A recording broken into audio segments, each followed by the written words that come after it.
బండి సంజయ్ గారు అదే రకంగా కల్వకుంట్ల తారక రామారావు గారు వరద బాధితులను పరామర్శిస్తున్న సమయంలో ఎదురైరు మాట్లాడుకురు.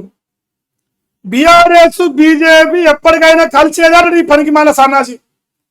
ఒరే సన్నాసి, నువ్వు ఎంతమంది కలిసి లెక్క తీరా.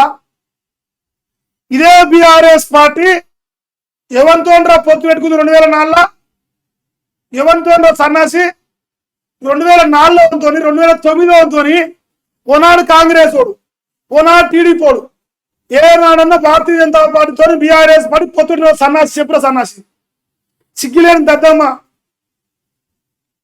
మరి నువ్వు బీకరిగా కలిసినావు, నువ్వేం బీకుతాం కలిసావు మరి అంటే మిమ్మల్ని నమ్మొద్దు. జనాలను చుదగాలం చేస్తాను మలేషియా గారు ఒప్పుకుంటాడు వాడు. ఇప్పుడు వీరి మాటలు మరి దుర్మార్గం అవుతానే. ఇప్పటికైనా బీజేపీ బీఆర్ఎస్ కలవాల్సిందే, ఇంకొక ఆప్షన్ లేదు ఆల్రెడీ. మరి నువ్వు ఎంత మంచిగా సన్నాసి చెప్పురా దాంతో సమానం.